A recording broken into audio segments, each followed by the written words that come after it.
years about how the attack surface has expanded with cloud infrastructures, the sheer volume and number of web applications and portals that allow us to communicate and do business, and tremendous economic platform that the internet is today. But as we've adopted these technologies, and now with mobility even more so, we've opened up our infrastructures as never before. But what we're about to see, and what's about to transpire over the next couple of years, is going to escalate not just the attack surface, but it's also going to magnify the risk. And that's the dawn of big data.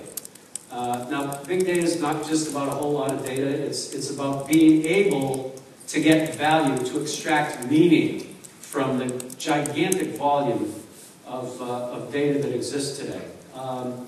It's doubling every 2 years. We were storing it at a rate of 1 zettabyte per year. That's a heck of a lot of data. I was in Israel, and I was explaining the difference between an exabyte of data that we were storing about 10 years ago versus the amount of data that's in a zettabyte.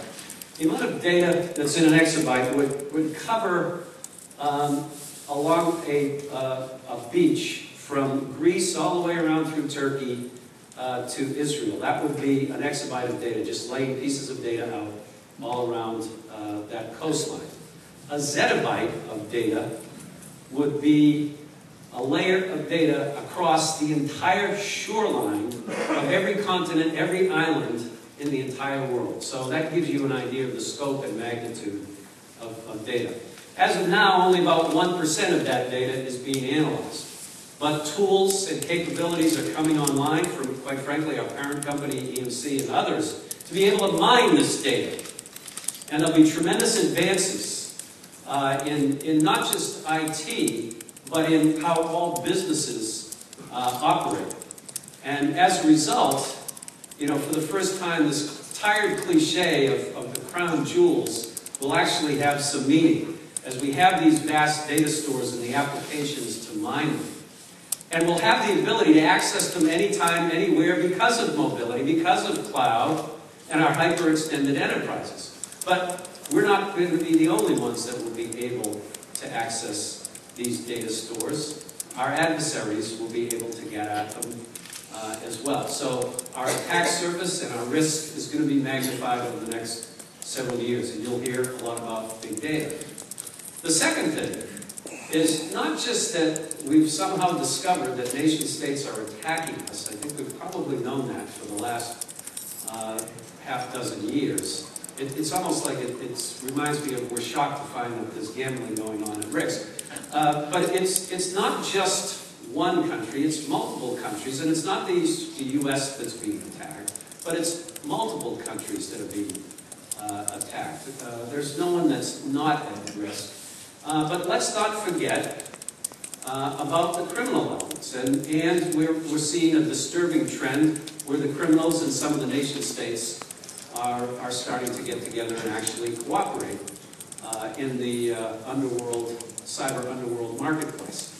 But what's more disturbing to me than recognizing what's been transpiring for the last 6 years is the fact that we're moving beyond intrusion attacks to disruptive attacks, as we've seen in the financial services industry over the last several months. And the most disturbing part of this trend is that the attacks are coming from a nation state, or at least appear to be coming from a nation state that sponsors terror. So the escalation is in the source and, quite frankly, the degree of severity with which these attacks are being carried out.